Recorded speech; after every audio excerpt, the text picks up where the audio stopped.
Hey everyone, it's annual full collection video time. This is my third annual video of the full collection. I'm going to try and go reasonably slow to avoid all the comments of people that say they cannot make out what cars I have, or saying, hey, do you have a DeLorean, when I clearly have a DeLorean, things like that. I probably have about 100 more cars than I did last year. The overall collection layout hasn't changed too much. This guest bedroom of mine is one of the bigger changes.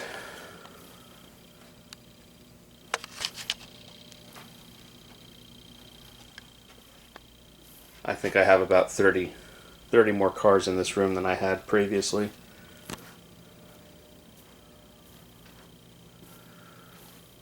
I need to buy a couple more shelving units for each side of the guest bed.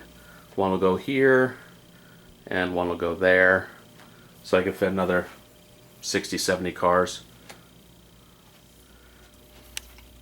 This video I'm not going to show all the box storage. If you want to see where and how I keep the boxes, you can see the previous video from 2019. Most of the cars that are in the cases are concepts and one-offs. I've tried to keep the main collection to kind of regular series production cars based on room. I am kind of running out of room on the main shelves, so that's kind of where I'm at right now. Another change is my 1/5 scale clay model has been wheelless for a couple years, and I was too lazy and too cheap to spend $600 3D printing wheels. So those are actually wheels that I sourced from a stroller. 20 bucks and a few minutes of MacGyvering, and now it finally has wheels.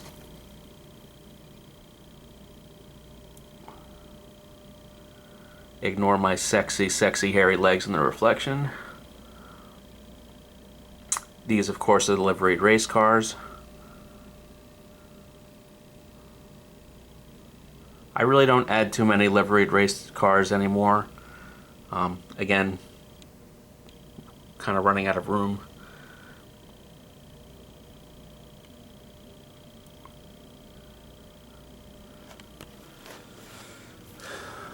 These are more liveried race cars and pace cars.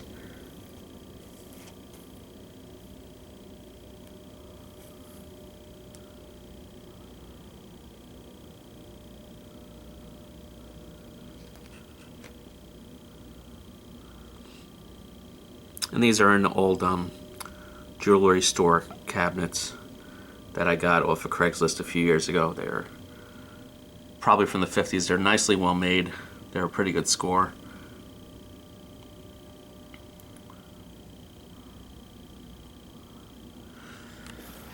And this is the initial D arcade game you've seen in previous videos, except now I have 2 cars from the video game. 2 hero cars from the video game instead of 1.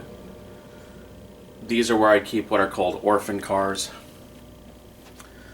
Cars that I only have one of a particular manufacturer. When I buy a second, then it goes into the main collection shelves. Some more orphans.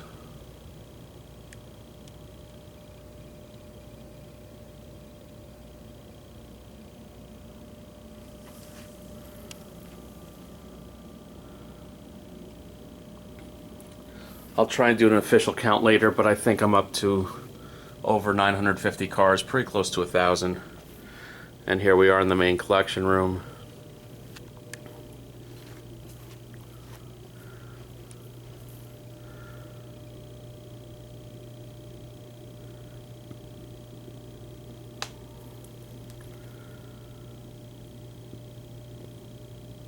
Pretty much all my DNA cars, all my Autoart signatures, some of my more special Autoarts, I try and make sure they wind up in cases.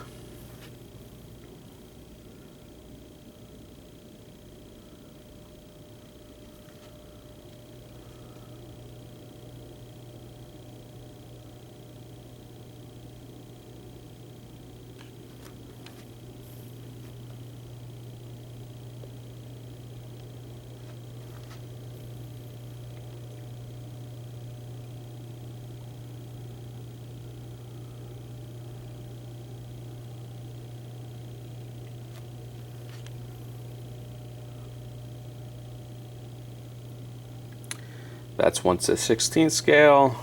A couple cars yet to be reviewed. One 8 scale Porsche. Other 1/16 scale. These are all 1/12 scale.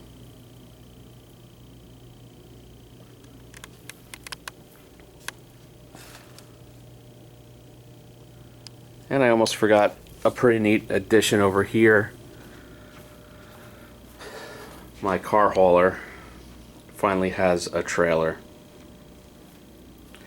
I was thinking about reviewing it, but it's a little too static for my taste, but there it is. It's a pretty neat piece. Came from Germany. That's a model of my 1-to-1 car.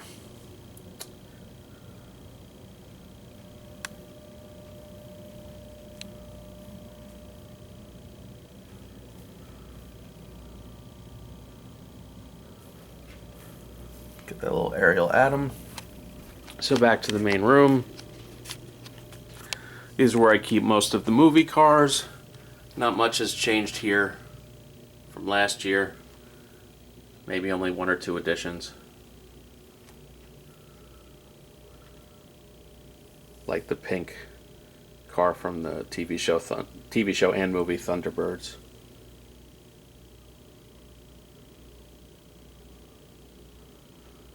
My Batmobiles, my Bond cars. And here we are in the main collection. We've got what I call the Killed by GM section. So we've got Hummer,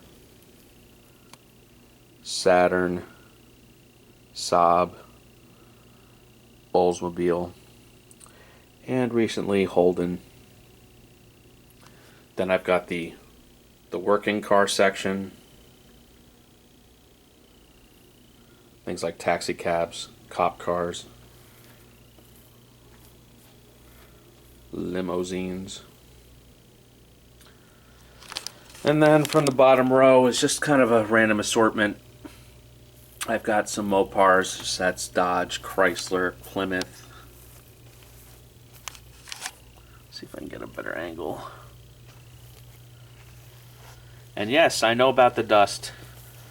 No, I do not dust my cars. I do not have the time.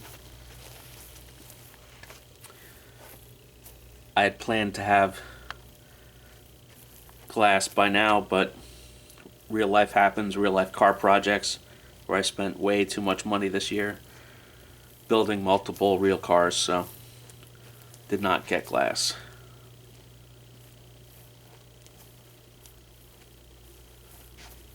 Some people have commented that I don't deserve this collection because of all the dust. Well, you're welcome to come and dust my collection. This is a Japanese row. These are Lexus, Toyota, Nissan, Mazda, things like that.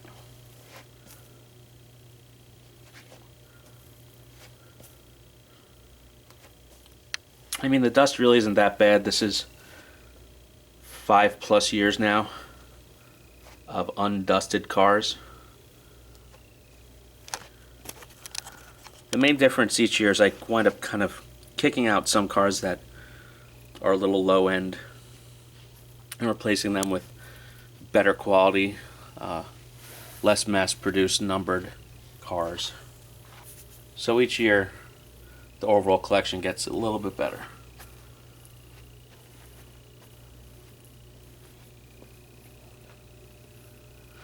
Okay, and then we have the Italian row.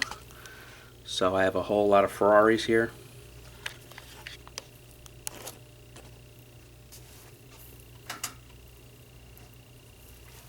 A lot of Hot Wheels Elites.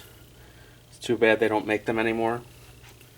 They were a good balance of quality versus price.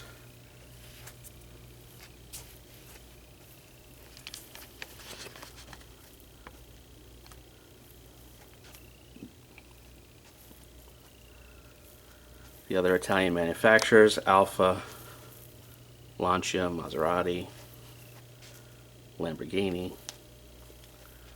obviously in the Italian row. So then I've got a few more movie cars, some Fast and Furious cars.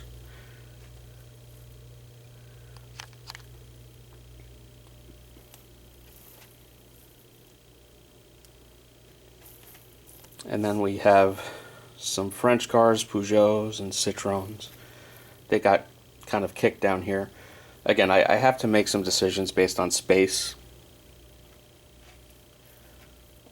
Sometimes it's just not ideal, but I gotta do what I gotta do when I start approaching 1,000+ cars. Eventually, when I build my little museum building across the street, I'll have the freedom kind of do things a little differently. So then back up this row, we start British with Jaguars, Land Rover, Range Rover, Lotus, Aston Martin, McLaren, Bugatti, Bentley, and then we switch it up to Volvo because it's a pretty long row. And then Mercedes. Yes, I know we go from Swedish to German, but that's just what I had to do.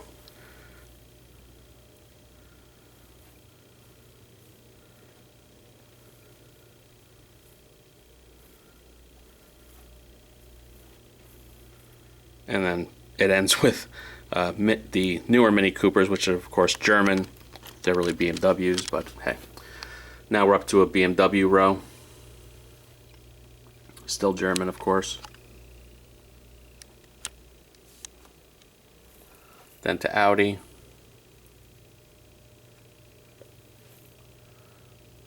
If I'm going a little too fast, it's because I'd like this to be a one-part video. Last year's wound up being a two-parter.